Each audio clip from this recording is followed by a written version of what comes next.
Hey there, Screen Beans. It's Rachel. I just wanted to get ahead of this episode and let you know we had some technical difficulties. So the audio quality is not going to be our usual gold standard, but we should have everything up and running for next week. But for now, enjoy the show, minus our cursed technical difficulties. I love you. Bye.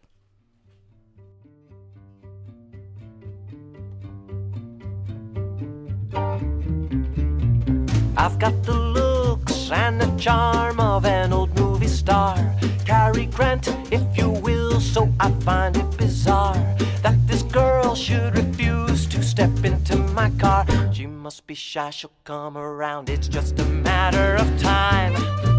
Aurora, Aurora, Aurora. Hey there, Screen Beans, and welcome to Screen Snark, a podcast that celebrates all of the shows that are in our eyes, on our minds, and in our hearts. I am Rachel Corky Shank. And I am Matt K Stormageddon. And We did it! Did it. We're back on our bullshit. Unless Rachel samples some of the nonsense that has happened before the start of the show, they won't know why we're celebrating. But Well, I do love the preamble things that we have. Yeah. I'm not a particularly good musical mixer, but it would be very fun for it just to be like, fuck Skype. Ugh. Yeah. Ugh. It's going bad. It's going bad.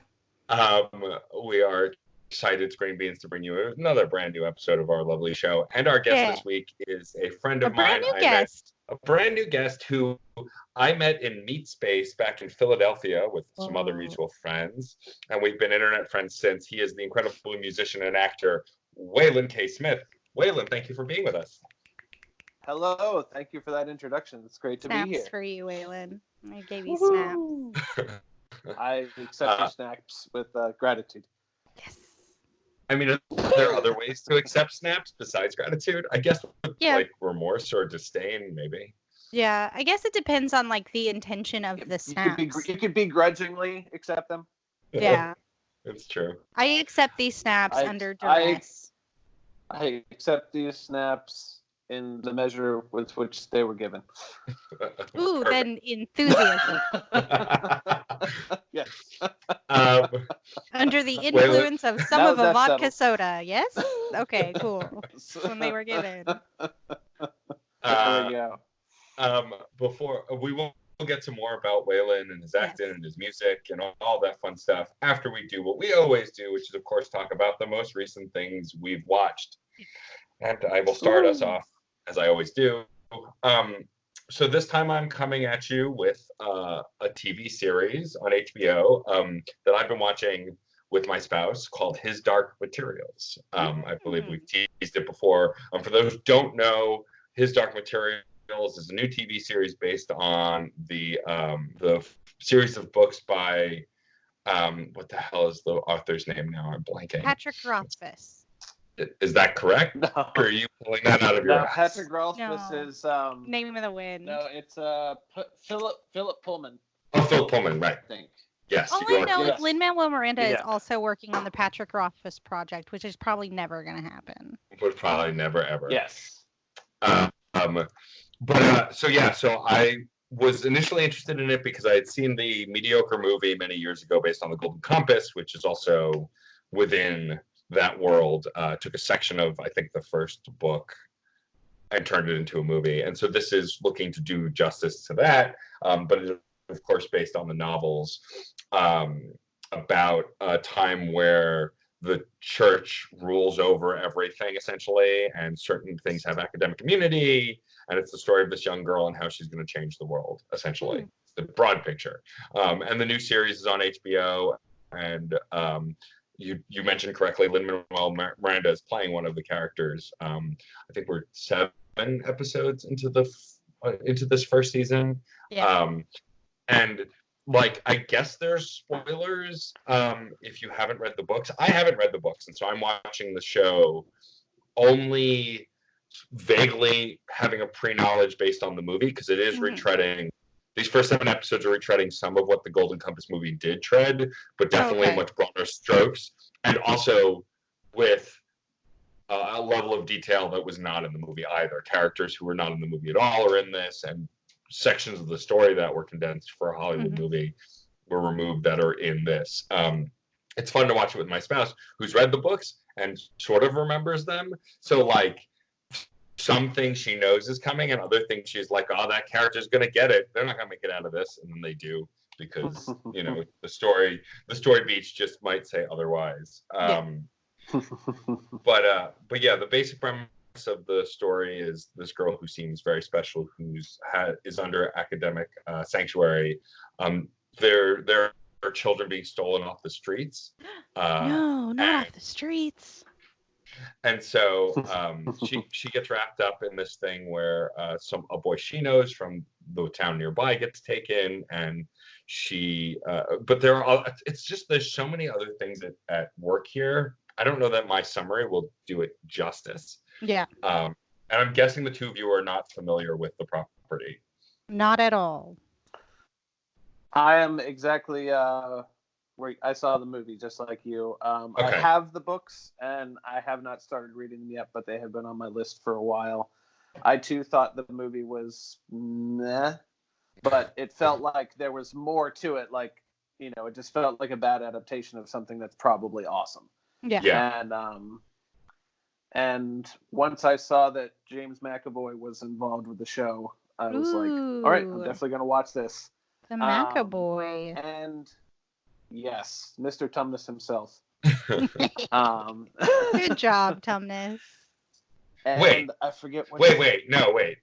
He was Tumnus in the movie versions of The Lion, the Witch, and the Wardrobe? Yes. I don't remember. I remember Tumnus. I don't remember it being him, but now I have to go back and look that up. It's absolutely the one and only James McAvoy as a fawn. Yes. A shirtless fawn. I think he's got a prosthetic nose too, but yeah, he's got like curly hair, prosthetic nose, little goatee. But yeah, they really gave him that ding dang Hobbit treatment. Wow, that's really funny. But I haven't seen it, and I'm glad to hear that you're enjoying it, because it is definitely on my list. The Golden Compass show. His start materials. It is really entertaining. It's really well shot. The acting's phenomenal. The casting is insane. Like you mentioned, James McAvoy, Lin-Manuel Miranda's in it. It's got, and like even the character actors in it are really good. And it's interesting because like some of these character actors are so good, and like I'm bouncing off of. So like Lin-Manuel Miranda is playing an aeronaut named Elise Gorsbury, and in the movie it was played by now I'm blanking on his name, but he's an actor who, I'm gonna have to Google it while I stall for time, but he's an actor who plays old cowboys all the time. He was in the Ghost Rider movie, but I'm blanking on his name. You know who I'm talking about? Yeah. Sam Neill? No, not Sam Neill. Sam Waterston? Nope, close. No. Sam. He's the guy who does The Dude Abides in Sam Elliott. Sam Elliott, thank you. Okay. There it was. I was like, Sam, like mustache guy, deep voice. Literally, all you have to mention is deep voice always plays cowboys. And it's sounds like what I think baked beans sound like. Yeah, sure. Let's go. He is the voice of baked beans. But he played Lee Scoresbury in the movie, and he's wonderful. And so I bounced off of Lin-Manuel Miranda's performance a little bit, just because of this guy was like the perfect all-timey like air cowboy. But Lin-Manuel is doing a really good job, and the show is really good. My favorite character is Yorick Burnson, who is a bear warrior from a bear warrior race, a disgraced bear warrior from a bear warrior race that can talk, which is fun. This sounds so much like my bullshit. I cannot believe I'm not watching it. So it's very much in the same vein as Lion, the Witch, and the Wardrobe, and those kind of more fantastical stories that are for young adults. Except while Lion, Witch, and the Wardrobe leads into God being important for everything, this one is Jesus much more allegorical lion. Whereas this is more like That's all this what that was. stuff is not so good. Yeah, it was. Yeah. It wasn't the Golden Compass written in sort of response to The Lion, the Witch, and the Wardrobe? Sort of, yeah. Yeah, It's essentially a series of books where it kind of shows the negative side of the overwhelming power of this religious group. They're not exclusive, like they're referred to as the church. They're not exclusively like the Catholic Church, but clearly, of course, the Catholic Church doesn't like it. They do take jabs at religion, though, and like this overwhelming organization and oppression of a world that wants to thrive through science and education. And so, and it's funny, it feels somewhere stuck in like the 60s or the 70s, or maybe even earlier, the 50s, but also there are some technological advances that feel even beyond that. So it sort of walks this line of steampunk, but not. It's really interesting.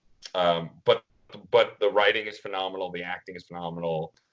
I really dig it. I'm having a blast with it. And it was one of those things where it's like, I sort of want to watch that. And then I watched the first episode with my spouse, Sarah, and former guest of the podcast, friend of the show, Sarah. And I was like, oh, this is good. I'm hooked. Let's watch the thing. And so that's where I am with it. I could get into specific story beats, but I feel like since neither of you have really seen it, and I myself having not Andrew read Scott's the book. in it too. Yes. Ooh. Yeah, it's a really well. I know what I'm doing after I'm done with this. Yeah. But yeah, it's really brilliant, and the lead actress, Daphne Keane, she's just phenomenal.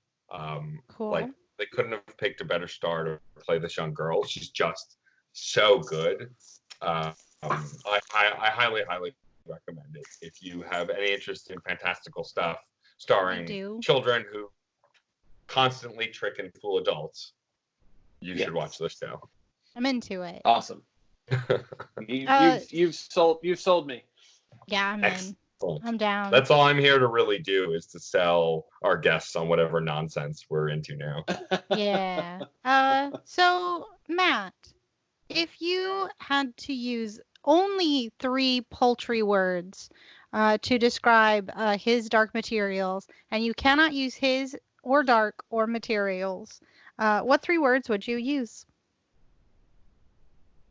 What 3 words would I use? That's a great question, Rachel. I'm glad you asked. Thank you. It's what I'm here for. That I'm not stalling to answer. Sure. And thinking about currently, I'm just having a natural conversation where I explain where my mind is at. Yeah. So I don't have to stall for time. It's totally natural and not stilted. It's a lead up. Crazy. It's a lead up. You're building. It's a lead up. You're building. You're getting there.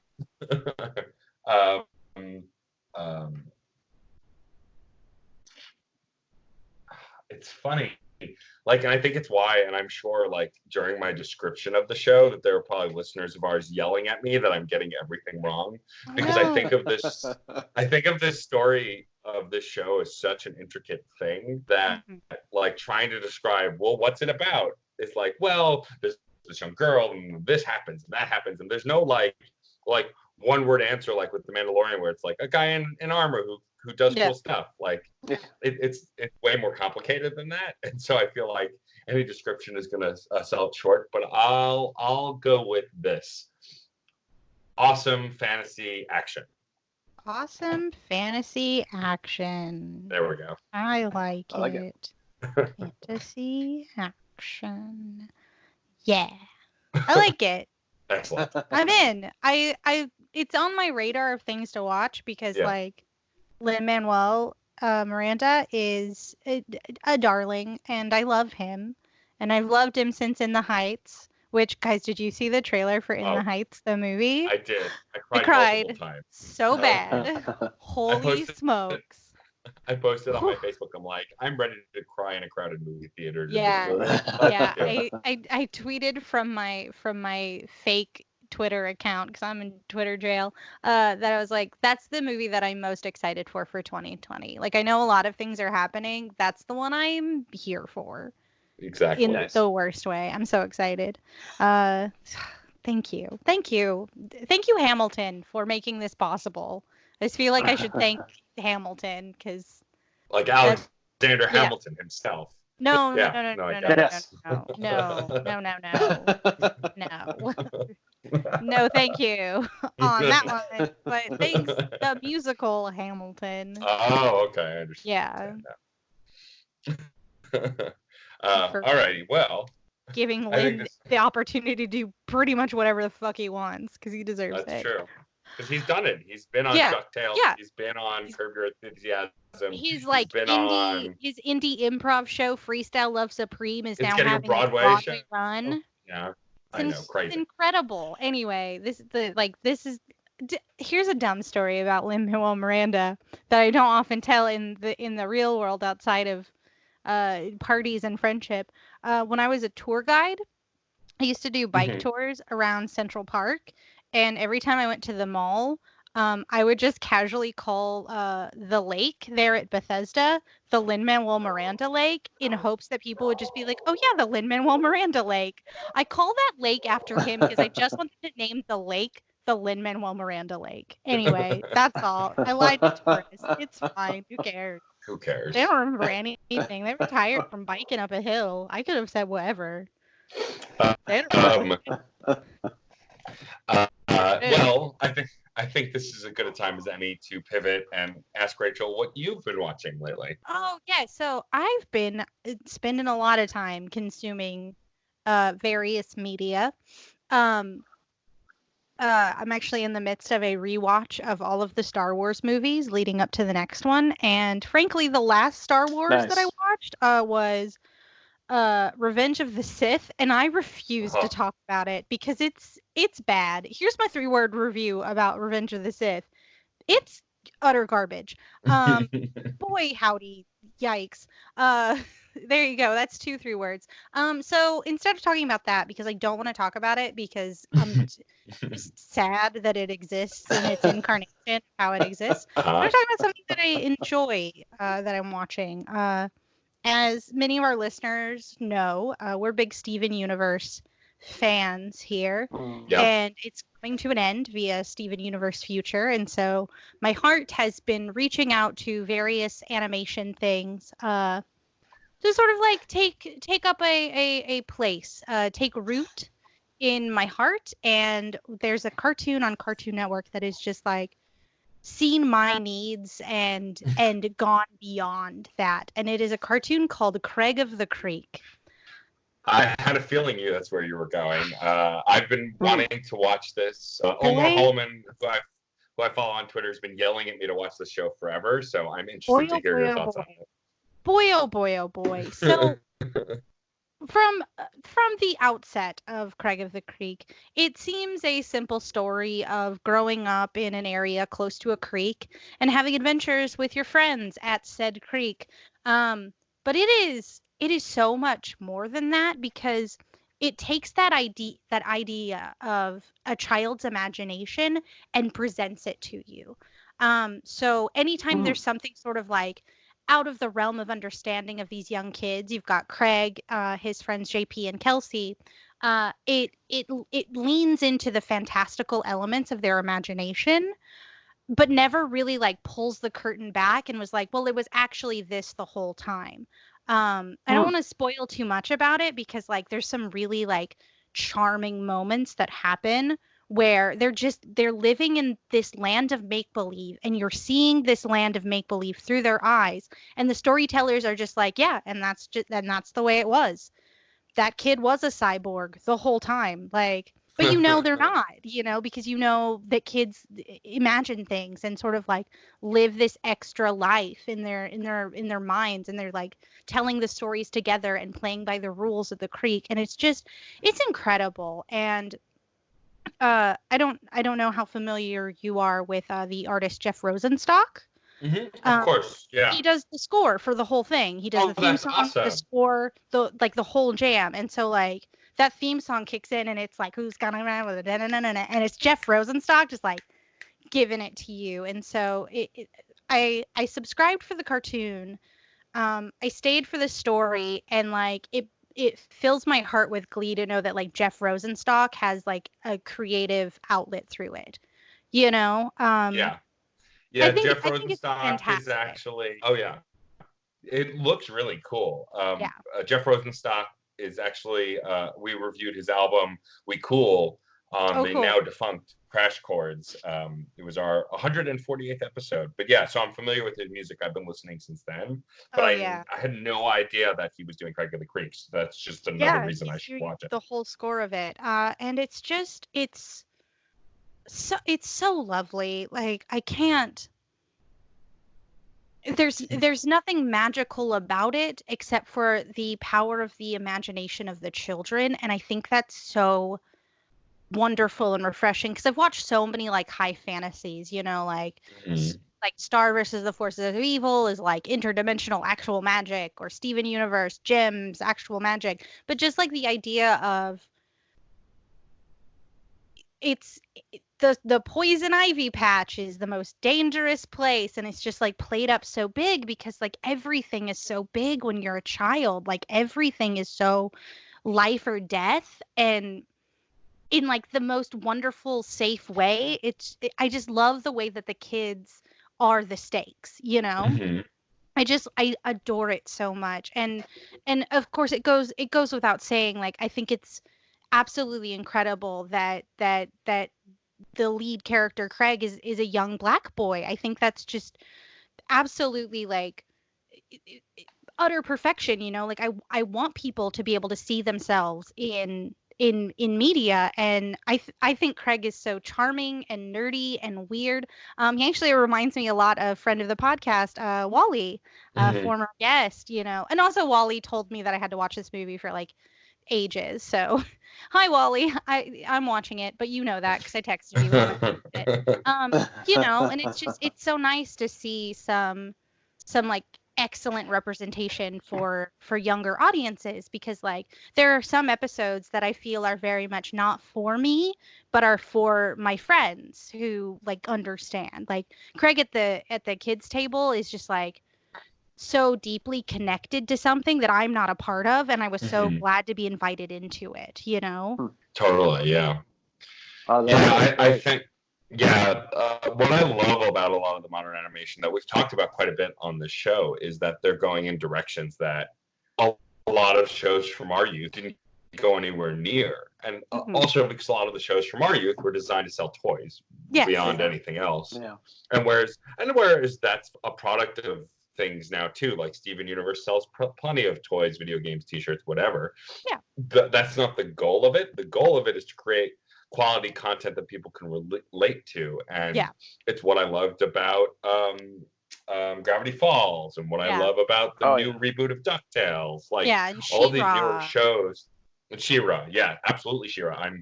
I think halfway through the current season. I haven't finished it yet. But Oh yeah, boy. I know. I'm so Um, excited for you. but it's just what I really like about the new animation shows that are on is not only just the stories and how in depth and like educational they are, and how much they more reflect current society, is also the music, the scoring, Mm. the way these shows are built are also done phenomenally. Like it's rare that there's a current TV show that doesn't have some form of song and dance or music, or some kind of um, soundscape that you can get really sucked into also. Yeah, for sure. Uh, yeah, agreed. Agreed. I mean, I'm the person who's like, I watched more animation because I love animation. Like there's something so pleasing about the art of it. Like every cartoon that I follow has a different aesthetic. It's pleasing to me on various levels, in a way that I think some live action stuff just doesn't like hit me in the same way. I also just like the simplicity of animation currently. Not that it's simple, because it's absolutely not simple, but just like the way that like like lines, like someone just drew lines and now I'm crying. So I don't know. That's Yeah. amazing to me. Like your lines made me cry. Your music made me cry. Like it's just I can't. Like I wish I could just watch cartoons all the time. I wish I could just be Saturday morning for my whole life. Well, Rachel, if you had to sum up how you feel about Craig of the Creek in just 3 words that are not Craig, Creek, or of the, Yeah. how No, would you everyone's describe favorite word of the. of the? Yeah. Hmm. Huh. This is why we don't pre-prepare. It's more Yeah, fun no, this this is way. very fun. For everyone involved, yeah, the dead For radio everyone. silence.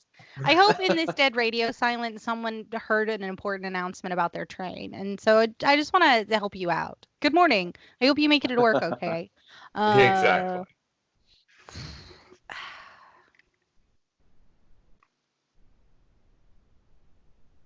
imaginative, energetic romp. Awesome. Okay. Yeah. Cool. Nice. It's all Nice. those things. Also, I would like to just take a note because I know someone's probably gonna like ask me about it. Kelsey's amazing. Kelsey is my whole heart and my dreams, and I love Kelsey as a character. She's like this like tiny, uh, stocky, uh, self-proclaimed paladin. She has a little PVC sword and a bird on her head, and she has inner monologues Oh. where she like sounds all highfalutin in like Dungeons and Dragons. And yes, I love her very much. And yes, I am going to work on a cosplay of Kelsey. Are you kidding Okay. me? Long live this Awesome. new era of like awesome girls who aren't like super girly looking. I love the buff girls. Thank you. Thank you Yeah. 2019 for all of these beautiful buff girls that I get to enjoy because I am deeply enjoying them as a girl who is not buff but like could be. I appreciate you. You got buff Awesome. energy. Yeah, there you go. You got the buff energy. Well, Yeah, that's right. that good buff energy. Um, well, now moving on to our guest, Waylon Yes, K Smith. Waylon. Hey. What have you brought us? What have you watched recently? Oh man, let's see. I do have I've got a couple irons in the fire of things that I've started and am excited about. I like the rest of the world am into Mandalorian, and that is Ooh. awesome. I love that it's unapologetically like lone wolf and cub, Mm-hmm. and yeah, I'm really enjoying that. Um, I am a huge fan of, and I mentioned this, earlier with Matt because he's a fan too, but The Expanse, and Ooh. I'm very excited that it has found a new home, and I watched the first episode, and I am really trying to rein myself in because I don't want to just watch the whole season and then just sit there and not have it. So I've seen the first episode and I love it, and I have read up to the book that it's referencing, and I think one further. And I'm very Awesome. excited for the story that's coming because it's a really good book. And so this season is going to be doozy for fans who don't know where it's going. And from someone who's read the books, they're taking it in their own direction, and which is so Ooh. wonderful that the authors of the book are the showrunners, and they are in charge of the story, so they know how That's it ends. awesome. That's amazing. And they also understand that mediums need to change, and they understand that TV is told in a different way. So they're like, okay, well, we can combine these characters, and boom, we can still tell this story. And so they're making some significant changes to the books, but it's like it's great because you're like, oh, I see what you're doing. Oh, that's great. Oh my god, that's awesome. And it creates this like love, so I can love the books and I can love the show, and not in a oh, these guys don't understand the source material, they're ruining this book I love. Because it is the writers. They're just saying, They what? are the source Let's material. let's take it this way. Yeah, we're still gonna end up at the right place, but yeah. So I'm really glad that the fans rose up and helped to save that show. Yeah. The Expanse is easily one of my favorite recent sci-fi shows, and I haven't read the books, Yeah. but like it was funny when Sarah and I first started watching it, who I watch a lot of my TV with. Like Yeah. I was interested in this sci-fi show, and then what it ended up being mostly that was actually the most riveting was most of the space politics, Yeah. which I didn't Yes. expect to get so enraptured in, and that's what's Yeah. really cool. Oh yeah, and I my wife isn't into as much sci-fi as I am, so every time I describe it, I always oversell, like, oh yeah, it's this great show about space politics. She's like, oh, like, enjoy. You watch your show, and Okay. and it's yeah, I love it. I love it for that, and I love it for its hard science fiction, but it doesn't talk down to anyone. Oh. And in the books too, like it gets very very descriptive of the physics that are going on, because then if they have to break them, then you're like, oh wow, that's actually a big deal. Yeah. I like that. They explain what a battle in space is like. They explain what travel through zero gravity is, what living your entire life, in the asteroid belt, what it does to your body and how it changes your complete physiology. And it's wonderful. Man, Dang. yeah, I'm so happy with the show and with the books and just with this world. And I think the projected run is 9 books. And yeah. Oh, does I'm up the to author have like an ending in mind? Yeah. Oh, They've that's got it. awesome. They've got it all worked out, and yeah. So yeah, The Expanse, awesome. Can't wait, to finish this up. All the actors are great. The effects are great. The music is great. It's all just done really well, and it needed to be on a streaming platform, and yeah. Where was And it I know originally? it was on Sci-Fi. And now it's where? It's on Amazon. Oh, cool. Yeah. Yeah, it Yeah, turns yeah. out Bezos was a huge fan of the books to begin with, so like he personally made the announcement that they were, bringing Picking it up in. the show. Yeah. Which, obviously conflicting thoughts about that guy, but Yeah, for sure. Yeah. Hey, We're on the same page there. Hey, Jeff Yeah. Bezos.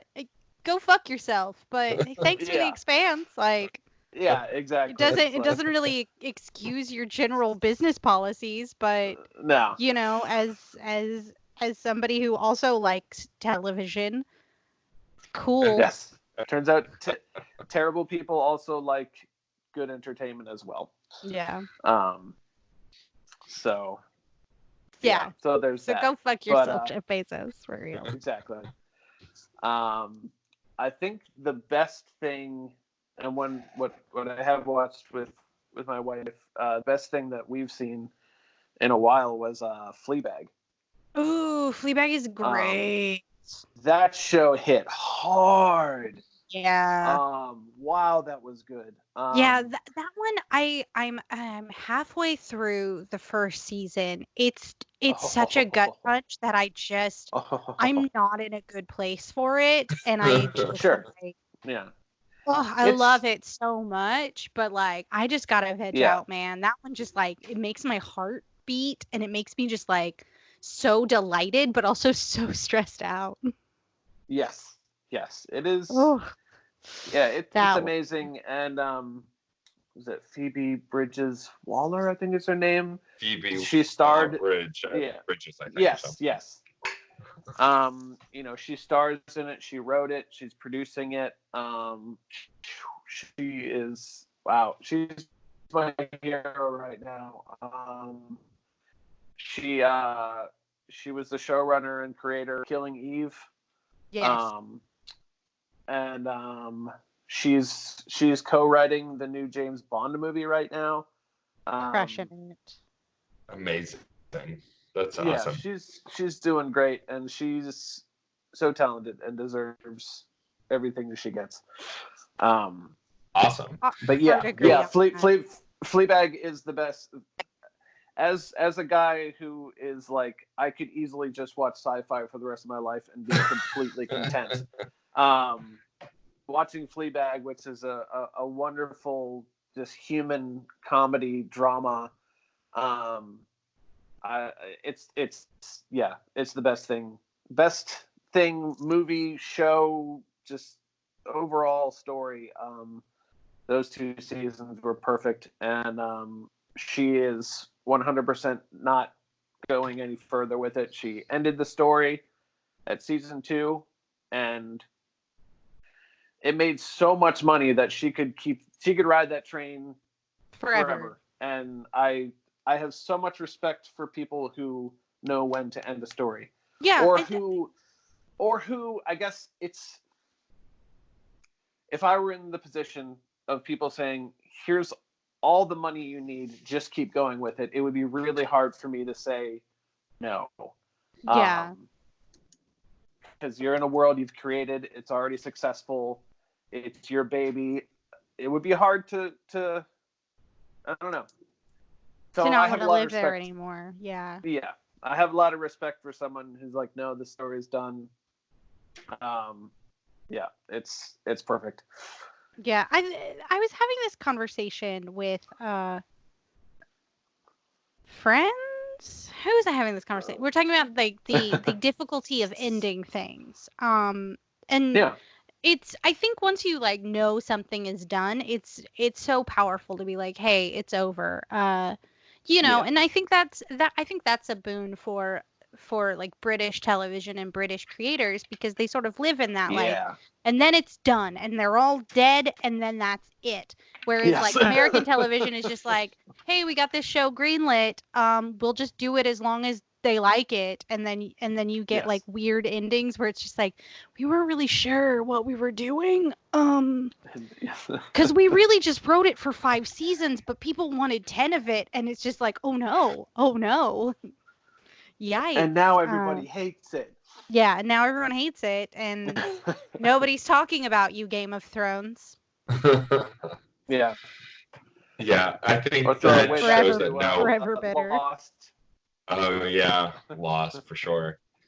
Yeah, I think that shows that know when to end it's a strength, even if it's bittersweet. Like we've said on the podcast multiple times, I'm sad The Good Place is ending in 2020, but Yeah. But it ending the way Mike sure wants it to end is going to be way better than anything else we would have gotten, and so I'm satisfied. At a certain point, as delightful as this prospect is, and this sort of like world that they've built to play in, like that welcome's gonna wear out. There's only so much you can do where it's like, and they're in the afterlife. Right. Yeah. Also, it makes it more manageable to revisit. Like Yeah. I'm more quick to revisit something like Firefly than I am to revisit something like Buffy, which Buffy is one of those weird exceptions that I think has not only one but 2 very solid endings. Yeah. Yeah. But it's also just like, oh, do I have 3 months of my life to dedicate to this? No. Do I have a week to dedicate to Firefly? Of course I do. That's very easy. You just skip the last episode and pretend it stayed on forever. Well, Waylon, since you gave us such great pitches for both The Expanse and Fleabag, why don't we get 2 3-word reviews for you? First, your 3-word review of The Expanse, and then your 3-word review of Fleabag. Sure. So Expanse, let's say, Oh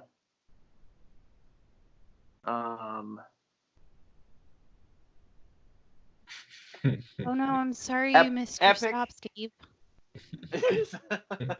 Epic, interstellar, thrill ride. Okay, sure. And for Fleabag? Fleabag, I think, is necessary. timely. Those might be kind of the same thing. So we'll say necessary, heartbreaking, and hilarious. Awesome. Excellent. Yeah. Well chosen. Well done. Thank you. Sad. My favorite thing is talking about shows. So this is just this is great. Yeah. I Excellent. love it. Yeah, I'm Well, now so we're gonna glad shift gears and- we stopped talking so much about movies. Ugh, gross. I know. No, I love movies. I'm excited. Well, I mean, All I right. think TV once it hit that like stride of like the whole 10, 12 hour long episode just tells a story arc, no standalones. I think once TV hit that, I think it became the superior medium to films. I think once it like transcended that idea of like everything returns back to normal at the end, it was like, no, the story keeps going. Cuz like it's why I think when it comes to like the modern way we watch television, like even like we're so used to that weekly format that as much as I love binging, and geez Louise, do I love binging, there's something so fun about participating in a weekly discussion of something, you know, like it's that great like unifier, I suppose, because like everybody's gonna watch a movie on their own time schedule, you know, like I'm gonna watch Star Wars like the Sunday after it drops probably, and like some people are like, I have to go to the midnight screening of the new Star Wars. And so it's just like, hey, have you watched that thing? But like when it comes to TV, you have an appointment, and it's like, on Fridays I watch The Mandalorian, and then on Saturdays I talk to my friends about The Mandalorian. Haha. Yes. It's I don't know. I just really like the accessible way that television comes at you a lot of times, where you can you don't need any extra anything, you know. I don't know what the word is that I'm looking for, but you don't need it. Where it's just like you're in your house and you did the thing. You don't have to go out, you don't have to like buy a ticket, like it's already there. I'm lazy, obviously. End of story. I just don't want to go outside. It's cold. It's New York and it's cold right now. Give me a break. Yeah. That's fair. Hey, I'm in Baltimore. I get it. Doofa. Ooh, that's this Northeast, man. Yeah, it can be rough this time of year. Shifting gears a bit and focusing back on our guest. You're welcome. That's what I'm here for. I'll just talk about this shit all day. Oh, I know. That's why we're friends. I'm very if you could see if you could see our text messages outside of the show, you'd be like, "What are you talking about? What's happening?" Anyway, so Waylon, I first met you. We went to a Gorillaz concert together with the incredible Robert and Katie Buck, the creator of our logo. We became friends then, and then I interviewed you for Autographs, where we talked about at the time your recent release of your album under the band the Positronic Cats. And we've stayed friends since, and you were super eager to come on any podcast, really, and I wanted you on this one because I thought it would be a great fit. And so first I want to talk to you about actually something that I didn't know if you did when we first met, but I've seen you're doing now, is you're actually in a film. You're actually acting in a film that is coming out, right? It's not out yet, is it? It's out locally. It's not out. It hasn't found distribution yet, but it's hitting some festivals now. So that's awesome. That's what we're doing now. It had a local release, and then now it's just going through the festivals, see if anybody wants to buy it and that put it old out. Circuit. And how fun. That old game. So a little backstory on that. This is actually the part 2. The first movie was called Dead Woman's Hollow, and it's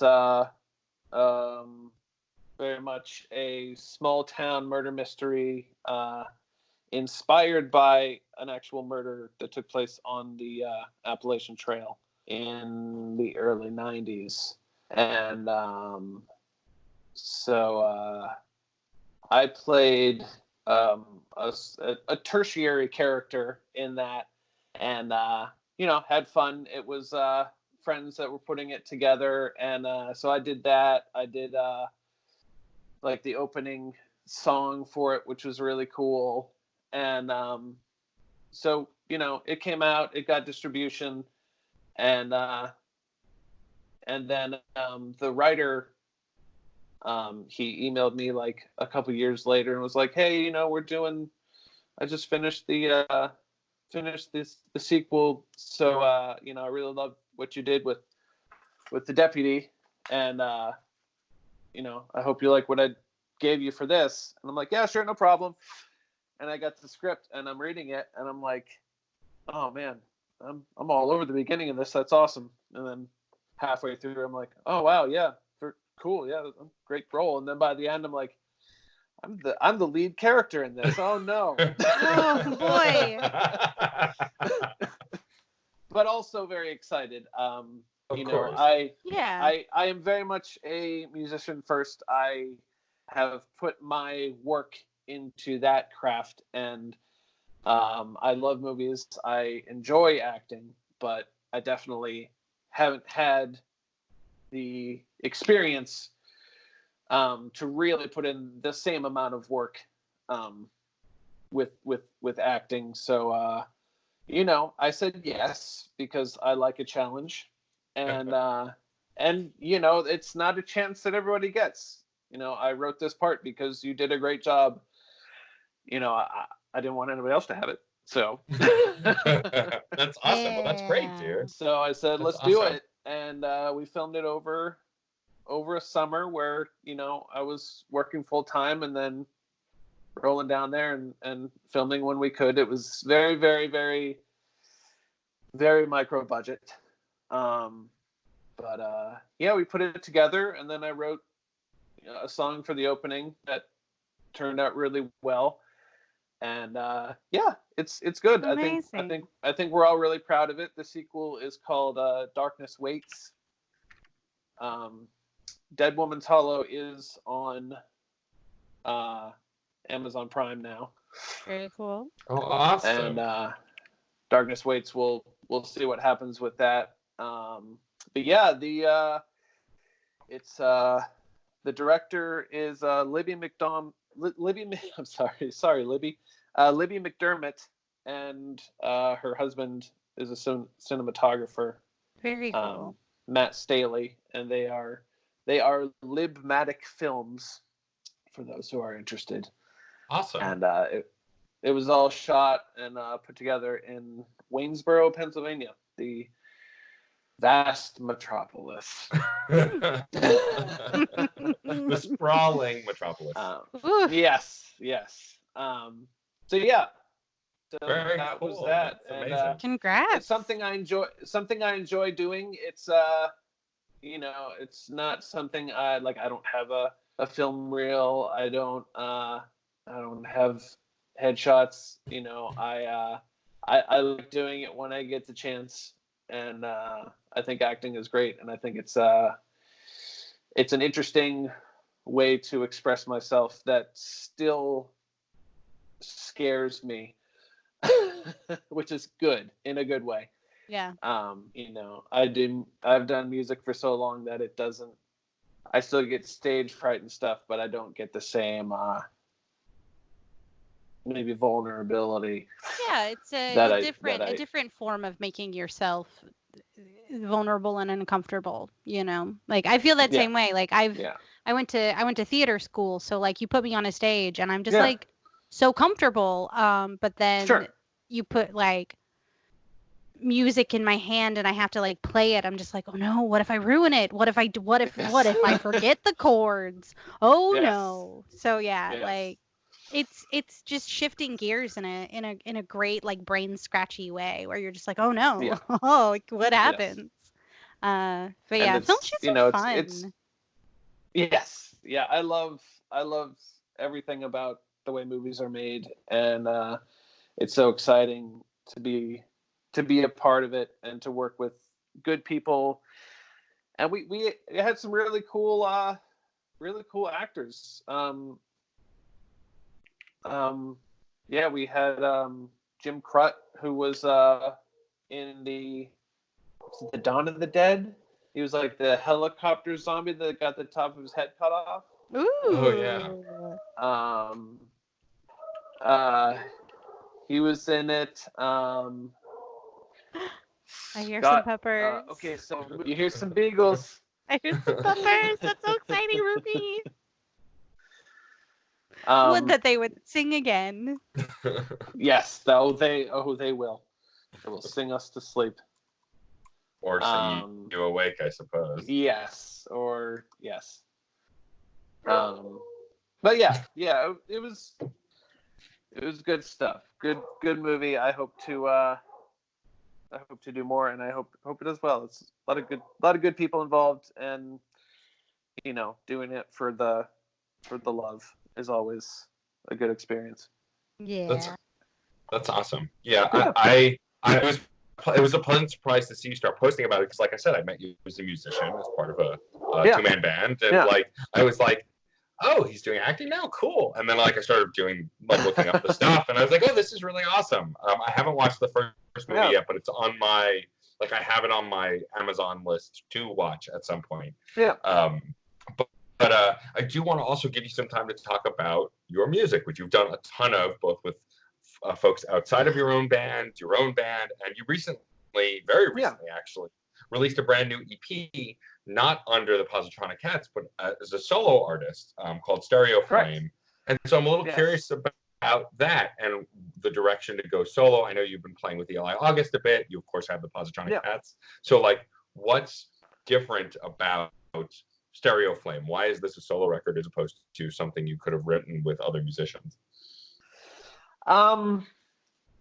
When about a year and a half ago, my wife and I decided to move to Baltimore.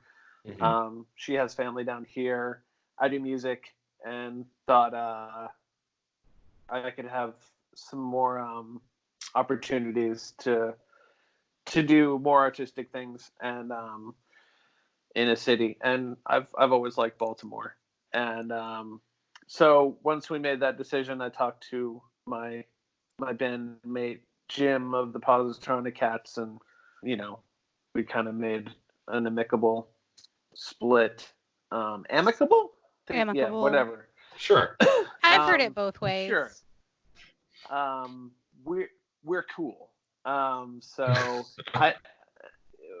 we're like an hour and a half away from each other now, and we could have feasibly still made it work, but these things never work. And I love him too much, and I didn't want a long distance friction to end up having us be pissed off at each other for something stupid like that when sure. Yeah.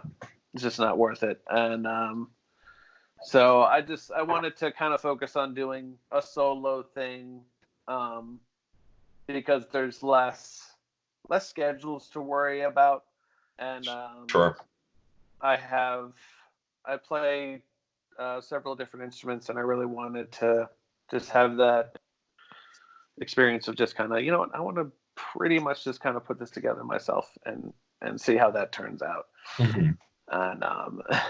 And I worked with a really good engineer named Adam Grabowski, who's also a fantastic percussionist.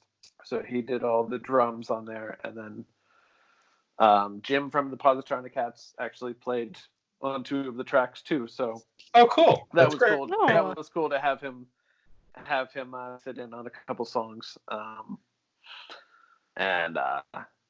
It turned out really well. It's just an EP, really to kind of put myself out there and be like, hey, here's what I sound like when it's just me.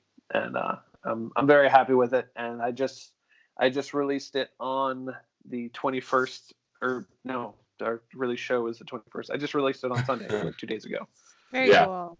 I was all gonna say it backwards. can't be the 21st. That's the future, and we're not at the future yet. We are not in the The future. 15th, 12/15 is when I dropped it onto Very the cool. Bandcamp, Awesome. and yeah, I'm very happy with it.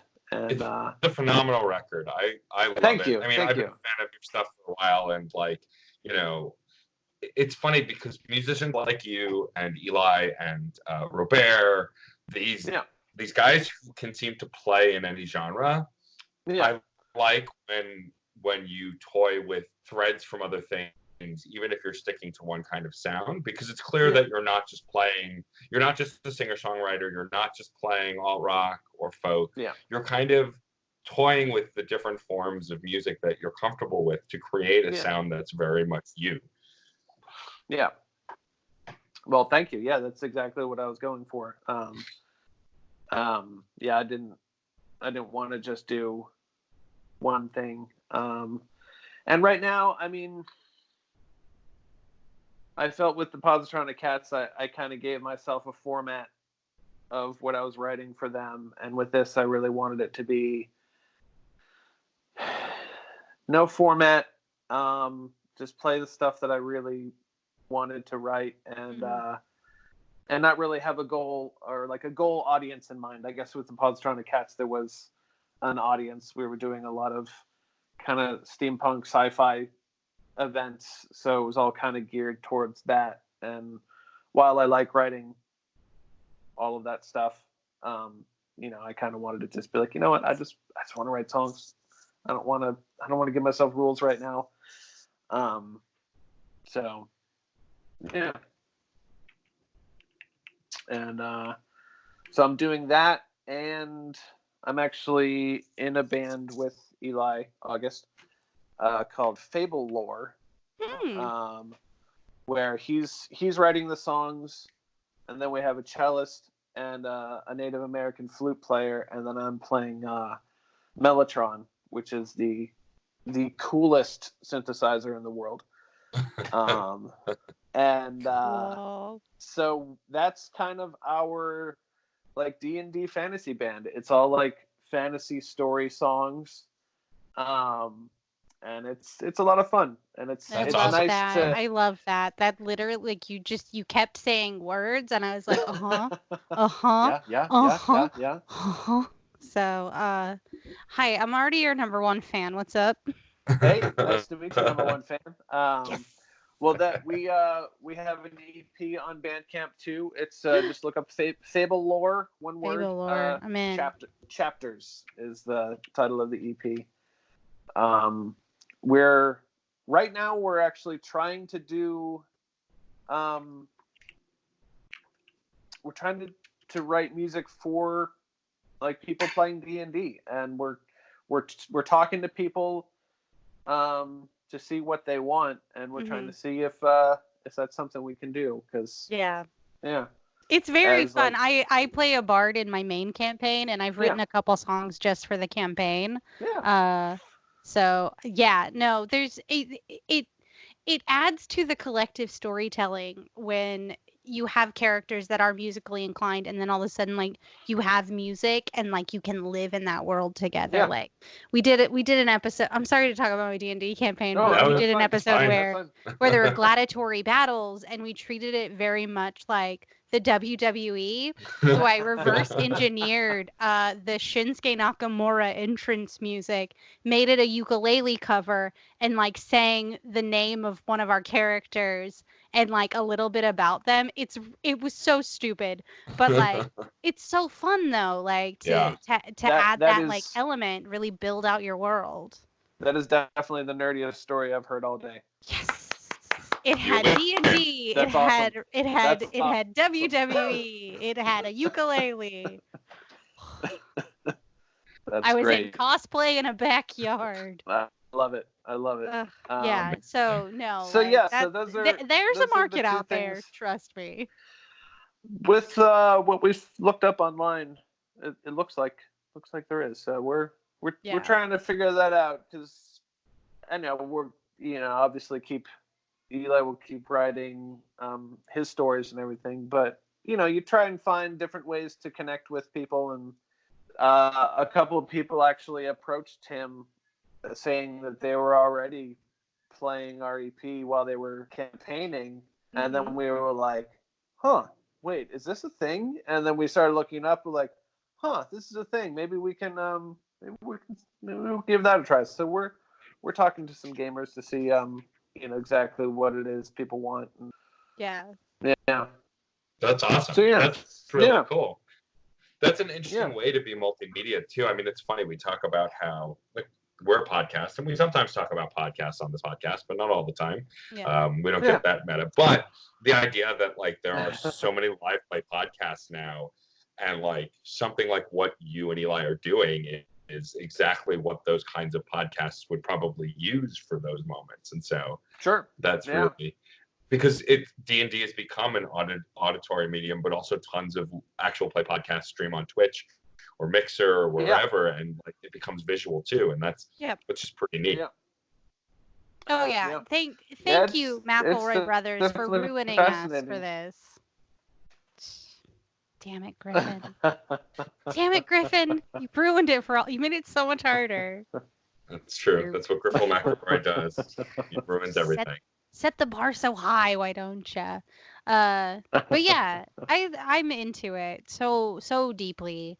The marriage of storytelling and music. I feel like this is going to be a weird take, but I feel like the idea of actual play media via just auditory or audio visual, I think is sort of like our new standard for like campfire like colloquies, like getting together and like experiencing a story. So of course there needs to be music for it, because that's our ancient roots. It's weird that like Gary Gygax in the 70s made a new way for us to tell stories in 2019. So good job. Good job, Team Wizards. Yes.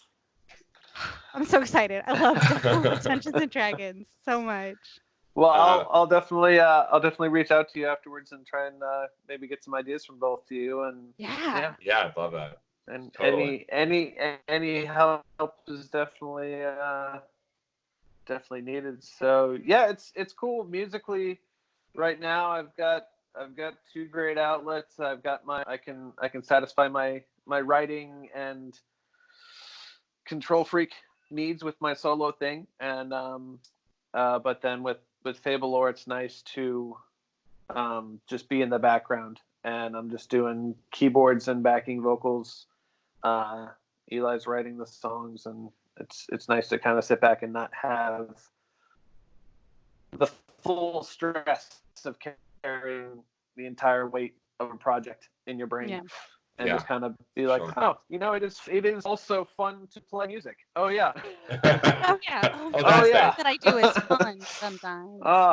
Yes. This is also a stress reliever. That's nice. That's how that works. That's right. How about that? Right. This is not just a stress inducer. It also feels good sometimes. Well, that's really awesome, Waylon. And it's good. It's good to catch up with you. I'm glad that you got all these projects you're working on, because from the moment I met you, I felt like a kinship in the music realm and also in the nerd realm.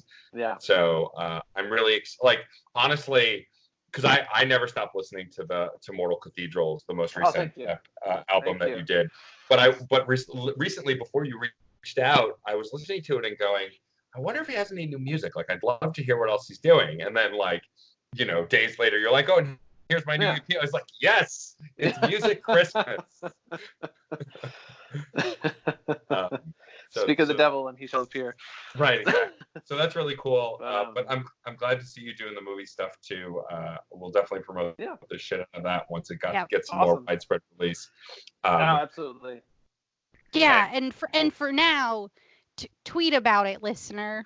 It's called Darkness Waits. There you go. Yeah. Hashtag Darkness Waits. Tell Darkness MTV Waits. that you want it.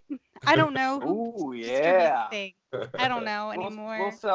We'll sell it to MTV, sure. Yeah. Why not? I as not a writer or curator, I'll sell it. Sure. Exactly. Just an actor, I have that authority. You're a big star now. But you're the lead in everything. Yes. You know. Oh yes. Yeah. Oh man, I'm so glad you reached out about this. I've been following you, Matt, with your many burlesque events and your podcast. The Reignite is great, and it is Thank my you. favorite game series. Thank you. Very kind. Yeah. So yeah, I love seeing people just working and just doing creative things and just making it happen. It makes me so happy, and it inspires me as well. So thank you. That's very yeah. kind. I'll pass your kind words on to MJ. Yeah, I do too much, and it's not a secret to anyone. But thank you so much for being on the show. We have one more question for you. Before we get to that, though, we have some people to thank. Rachel, would you like to initiate protocol thank yous? Protocol egress. I don't know. What is it? Jeez. The gratitude protocol. The gratitude. There you go. Initiating Operation Thanks a Bunch. Thank you so much to John Presnell for the use of the song Aurora off the album Fair Game featuring Stefan Remble. Thank you to our group mutual friend, Katie Bug, for our incredible logo and artwork. Love it. I love it. It's on a t-shirt. It is on a t-shirt. Go buy it. We do have t-shirts up on the Certain POV store. You can go to certainpov.com and buy t-shirts of this podcast, the cat meowing in the background. That cat loves it. That cat's like, why haven't you bought me this shirt? Huh? I need it for my little cat body. You can go to our website, certainpov.com, to also join in the conversation. We have a Discord server where you can talk about this and other podcasts. Yes, and thank you to the Certain Point of View Podcast Network for not firing us yet another week. Yep. They can't. I'm a major stakeholder in this podcast network. Yeah, I have and I'm just charming as hell. So you are. Well, it's not absolutely. Me. We're too big to fail over here. Oh no! Here we go. But yeah. Test me, Case. Test me. We got in our quota of one case call out per episode. Of course, we have to. But yeah, definitely. On the website, certainpov.com, you can find out more about the show and other stuff. Check all that out. And now, Rachel, will you please ask Waylon our final question on the show? Of course I will, Matt. So, Waylon, yes. In the long annals of the ancient tradition of storytelling, yes, we've come up with certain bits of quick shorthand, an agreed upon aesthetic almost in the expediting of getting your point across. And some of them have become so prevalent in our minds that they have achieved a status called trope. I love a trope. Yes. I think tropes are great. I dig them for their purpose. But my question for you, Waylon, is in the expansive universe of tropes that exist in storytelling, what trope would you choose to be true in your life? Wow. No. Asking the big questions here. Important. Gee.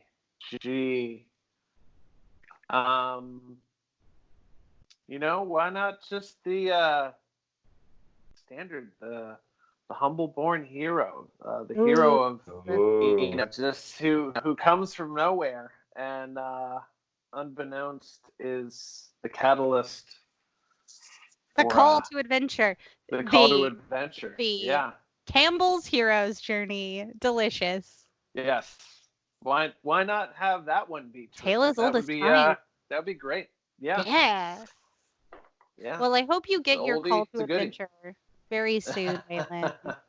If you currently don't have it, which I don't know, going to Baltimore sounds like the inciting incident for a lot of things. It's I'm very glad we moved here. We moved to Baltimore, got married, started a new day job, career, all like in the span of like 3 months, and then now You might be in the midst of it. I don't know. Have any strange wizards like spoken to you? I just gotta know. Any like a No strange more than wizard with usual. like a crystal? Okay, cool. I think you're fine then. You should be good. Don't worry. Yikes. Oh boy. Gotta check in on Cold Waylon in collar. 6 months and see what's up. Yeah. But yeah, this was Yeah. great. And Thank you, Waylon. if anybody wants to look for my music, so I'm on Bandcamp, WK Smith Music. My name is Waylon K Smith. I'm on the Instagram and the Facebook.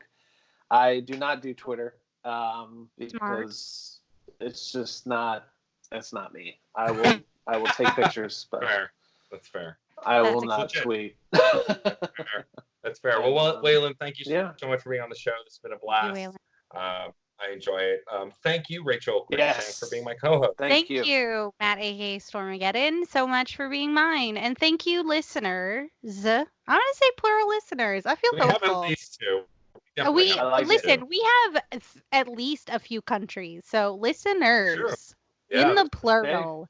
And Thank you for hanging out with us. You are beautiful. Like, I just want you to know, like, you're so gorge. Like, holy shit, I can't. Like, Rachel's not wow. good Especially so today. You've really Just like, something's clicking today. You're really listen, that you really that pulled it may together. be like the same outfit that you wear a lot, but you are wearing it in a new way. Like, wow. I love it. You should keep wearing it because it's working. Yeah. Just don't ever shower again, Don't listeners. stop. Just Oh, don't ever no. stop. Don't ever Oh stop. no. Oh no. It's overrated. That's how you're going to get a flesh-eating Yeah. virus. Please pay regular. Please play. Please, internet phase. Well, let's Matt, get us out of here. We're I'm gonna wrap spiraling. this up because the rails are way over there now. But thank you, listeners. We will see you at the movies or on a couch somewhere. Bye bye. I love it. See ya. Aurora.